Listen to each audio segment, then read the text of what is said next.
visit with Dale Shepard about the Missouri Sports Hall of Fame induction ceremony for the Mizzou chain gang.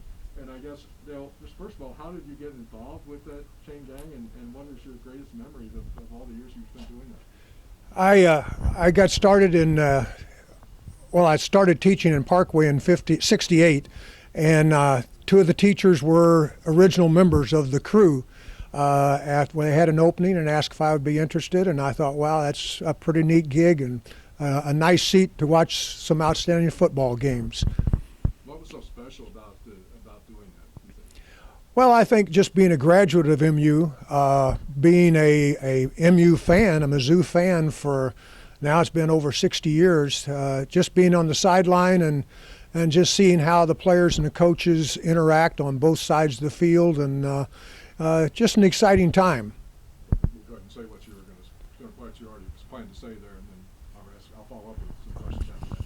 Well, I mean, which question was it that you wanted to prompt you about? He just gave me a list of questions. Right. I'm saying you can go ahead. I mean, they're going to cut this up and use it during the video, so it's not like one. Okay. Just go ahead and say what you want to say there, and then I may follow up with another question or two. Okay. Well, just one of the questions was, a story that I had about getting run over, and it was one of those MU-KU games at Arrowhead Stadium, and I'm not sure what year. I don't know why I even mentioned it before the game, but as I was talking to some of the guys down there, I said I'd been working for 30-some years and had never been hit, and that was a mistake. During the second half of the game, a KU player was blocking an MU player out of bounds toward our side of the field, and the fact is I could not move as fast as they were moving toward me. The cloth caps that they give us provide very little protection against a football helmet, and as I picked myself up off the ground, I thought, ouch, that really hurt, and I understand now why I ran cross country and didn't play football. Did you get hurt? I mean, what was your leg or what? The helmet actually hit me in the head and knocked me down. But as like my grandson always said, I'm okay. I got up and continued with the game. So there were no after effects or anything. Is that your favorite story of all the years? You have some other ones. There was a one game that I had mentioned that also happened at Arrowhead Stadium, and we were working a championship game. Mizzou was not involved, unfortunately, but we were working the game, and it was like 13 degrees, and it felt every bit of 13 degrees. We had so many clothes on, we could hardly move. We went out before the game, and one of our guys was sitting on one of those heated benches that they provide for the teams, and he had his feet tucked up underneath the bench, and it was a little bit too close to the heat source. He was sitting there for a while, and all of a sudden he jumped up like I've never seen him move so fast because his feet were burning so much. So, I've seen games in the snow and the rain, the heat,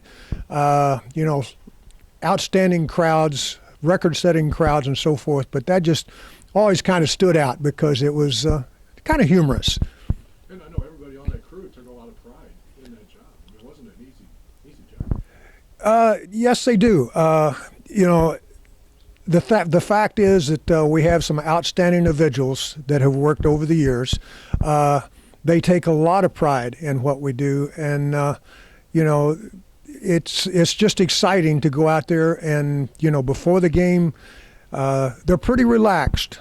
But once that game starts, they get out there and they're extremely focused and working together to try to make the game run smoothly. Did you have a specific job, and were you like the guy with the down marker? Over the years, I've done different things. Believe it or not, we used to have a start of the drive marker, and that was basically for the press box. But that stayed in the start of where the game or where the drive actually started, and stayed there until there was a change of possession. So I've done that, and that was always relegated to the newcomers in the crew.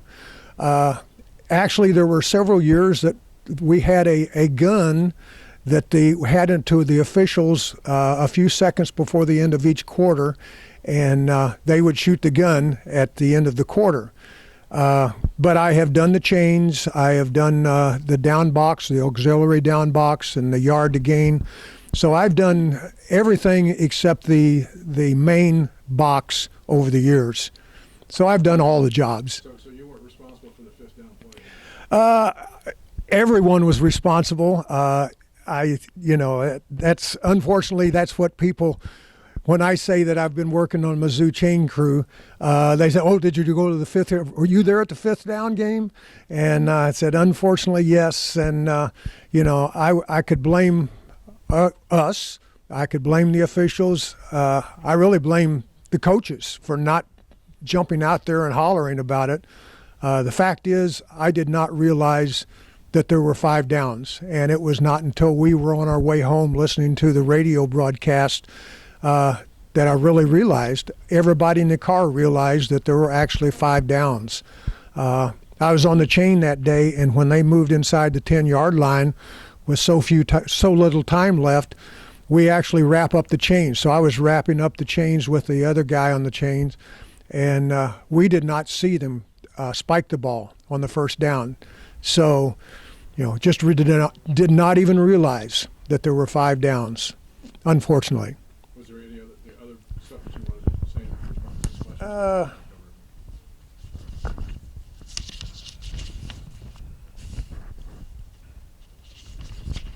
Let's see. One thing that we did mention, and we kind of alluded to this a little bit, is about the pride. And I think the entire crew really was honored to be a part of something this big. As I said, I'm a Mizzou graduate, and I've been working the game, been a Mizzou fan for over 60 years. And it's exciting to be on the sideline of the football games. I've worked with a lot of outstanding individuals over the years. They take a lot of pride being involved and doing a great job. And then if you wanted to say in your own words, kind of congratulate the chain. Right. Sorry, trying to. No, that's good. You're prepared. Well, I hate not to be prepared. It's even more embarrassing not to be prepared. But in conclusion, I'd like to thank Claude and Bob for getting me involved. It's been a crazy, exciting, and fun ride. And in spite of some of the things, and we've already mentioned that, unfortunately, I think I can speak for everyone when I say that we are humbled to be a part, to be honored with such an award. And congratulations to all the past and present members of the chain crew. Just think, we are officially members of the Missouri State Hall of Fame. Congratulations. It's pretty neat, don't you think?